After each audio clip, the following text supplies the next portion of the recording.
Bonsoir. Mesdames, Messieurs, chers amis.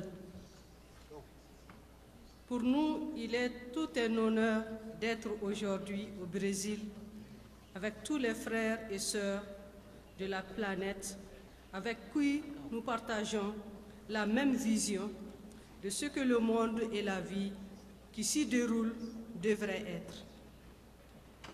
Chers amis congressistes, permettez-moi, au nom de tous mes camarades verts d'Afrique, ici présents, de vous adresser le salut fraternel de toute l'Afrique verte en mouvement.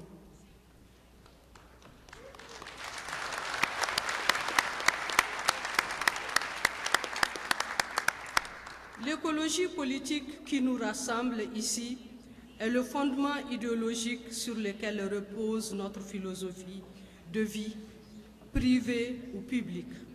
Notre prise de position ainsi que notre engagement dans toute action visant la satisfaction de nos besoins humains. Il s'agit des actions de préservation et de promotion des acquis sociaux, culturels et matériels, sans oublier l'ensemble du patrimoine mondial. Parce que la compétitivité du marché libéral planétaire est à la base de la raréfaction et de la dégradation des ressources, nos actions de protection et de sauvegarde des milieux et d'amélioration des conditions de vie à travers l'information, la sensibilisation, l'éducation, la mobilisation sont promues, perçues, acceptées et vécues pour nous comme l'art de gérer la rareté.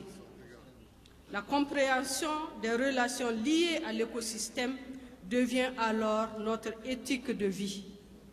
Le projet de société des écologistes africains se résume alors dans cette perception de l'art du beau dans le simple et le peu.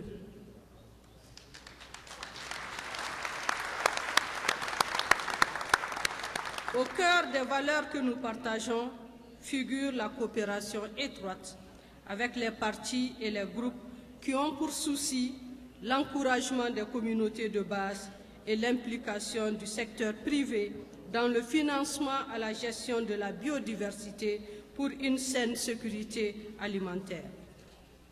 En outre, la promotion de programmes d'aménagement du territoire soutenable et une politique d'équipement et de mobilité collective qui promeut les technologies propres sont au centre de nos stratégies.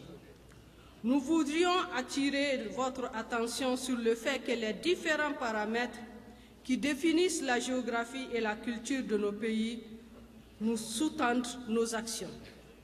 Notre approche est fondée sur le respect de la dignité humaine et des droits de l'homme.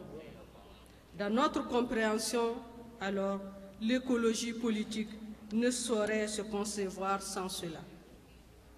Pour terminer, je voudrais vous dire notre joie encore une fois de plus de participer ici au Congrès mondial des Verts après 7 ans, celui de Canberra. Il nous permet de vérifier la force et l'unité dans la diversité de notre famille politique, sa persistance, son renforcement et sa légitimité plus grande que jamais. Cette rencontre nous offre l'occasion de faire mieux connaissance entre nous, partis verts, et aussi avec les mouvements verts à caractère politique et les associations avec lesquelles nous devons collaborer pour assurer à nos idées la large base dont elles ont besoin pour pouvoir être appliquées. Nous plaçons en ce congrès de grands espoirs. L'évaluation de la Charte des Verts mondiaux depuis Canberra. Et je ne voudrais pas terminer par une note négative, non, mais c'est un souhait. Et j'espère que ceux qui ont organisé, nous qui avons organisé, nous allons y veiller. On aurait voulu avoir le logo de l'Afrique, ne serait-ce que la carte de l'Afrique sur ce qu'il y a comme affichage sur la rencontre du 2e congrès des Verts mondiaux. Je vous remercie de votre attention. Merci.